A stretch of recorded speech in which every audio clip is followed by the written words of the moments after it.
Ingat kita ceritanya Nabi Ayub alaihissalam. Nabi Ayub alaihissalam diberi umur 70 tahun. Diuji oleh Allah dengan penyakit yang sangat menjijikkan sekali. Ada yang mengatakan 3 tahun. Ada yang mengatakan 7 tahun. Ada yang mengatakan seperti Al-Imam Ibnu Katsir menyatakan 18 tahun.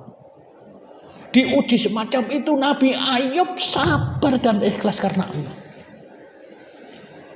Sebab kenapa Nabi Ayub alaihissalam diuji semacam itu? Pada suatu saat Allah itu berkata kepada malaikatnya, wahai para malaikat, ketahuilah bahwa hambaku yang bernama Ayub adalah hamba yang paling hebat di dalam beribadah kepadaku. Itu kata Allah. Kemudian perkataan Allah dengan malaikat itu didengar oleh iblis, oleh setan. Katanya iblis, ya Ayub rajin beribadah, rajin sedekah dan rajin sebagainya karena satu, dikaruniai harta yang sangat banyak oleh Allah. Dikaruniai, diberi keturunan yang anak yang laki-laki tampan, anak perempuan cantik dan soleh-soleha, dan diberi istri yang cantik namanya Rahma. Saumpama ada salah satu, kata setan yang tepat rapat untuk menyatakan itu, ada salah satu hartanya yang harus kita puji, apa istrinya, apa penyakit dan sebagainya. Maka dari itu setelah setan mempunyai rencana semacam itu, setan itu minta izin kepada Allah. Wahai Allah, ya Allah, saya minta izin untuk mengganggu Nabi Ayub alaihissalam yang sangat taat kepadamu ya Allah. Hadirin sekalian yang dirahmati Allah. Setelah setan ini menghadap Allah, izin ingin mengganggu ujian yang dialami oleh Nabi Ayub karena dianugerahi beberapa harta dan lain sebagainya, maka diizini oleh Allah, silahkan kamu menguji Ayub. Hambaku adalah orang yang sangat taat, sangat rajin beribadah kepadaku.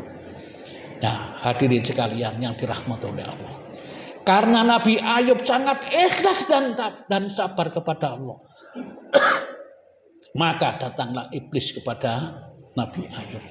Pertama yang diuji, karena Ayub itu orang yang sangat taat kepada Allah, diuji.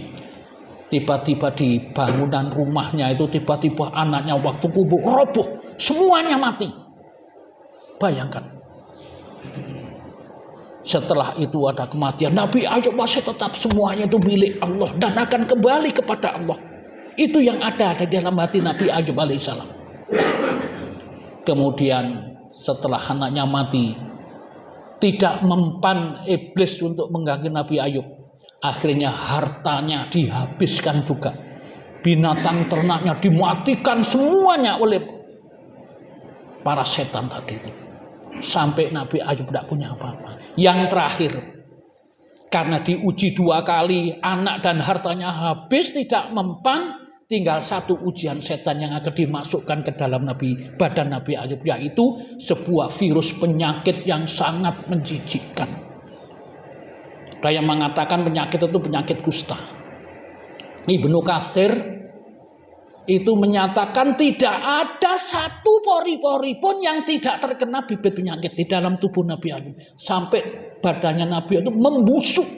Sampai masyarakat itu tidak mau kepada Nabi Ayub alaihissalam karena ditimpa penyakit semacam itu. Sampai Nabi Ayub itu tidak bisa berjalan, tidak mempan, tidak kuat karena sakitnya yang luar biasa.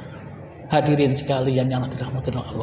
Setelah itu Nabi Ayub diusir oleh masyarakat karena berbau takonulan dan sebagainya. Akhirnya ada 2 orang sahabat Nabi Ayub yang sering mengunjungi Nabi Ayub, itu yang membopong ke tengah hutan.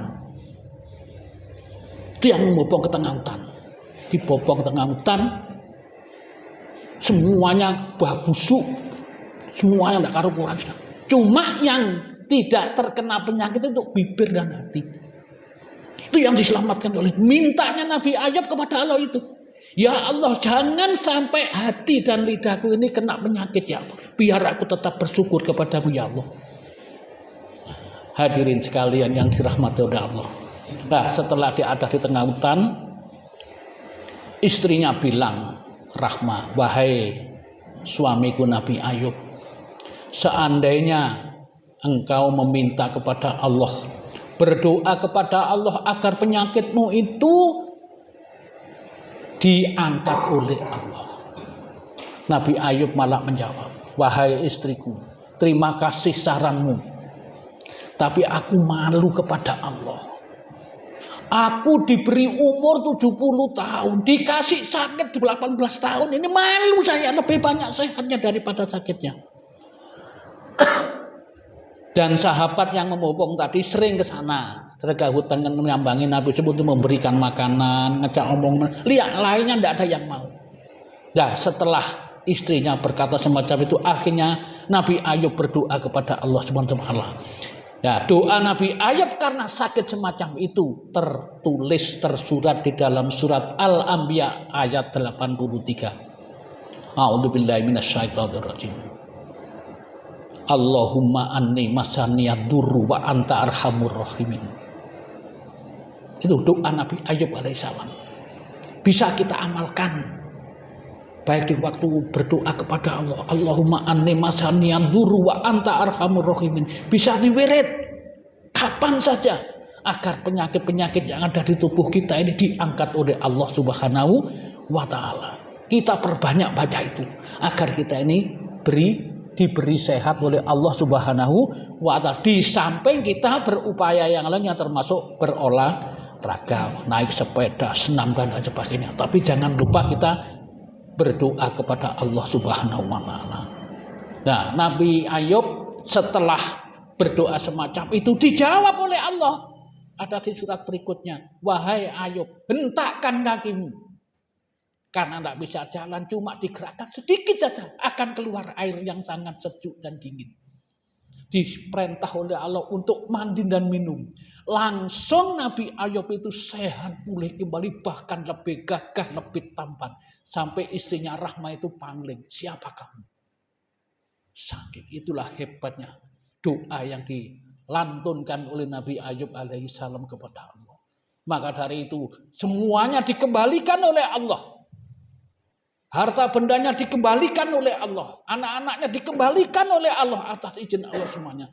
Nabi Ayub hidup kembali dengan keadaan sehat walafiat. Maka dari itu jamaah sekalian, satu yang diminta oleh Nabi Ayub, ya Allah, kau telah mengembalikan semuanya.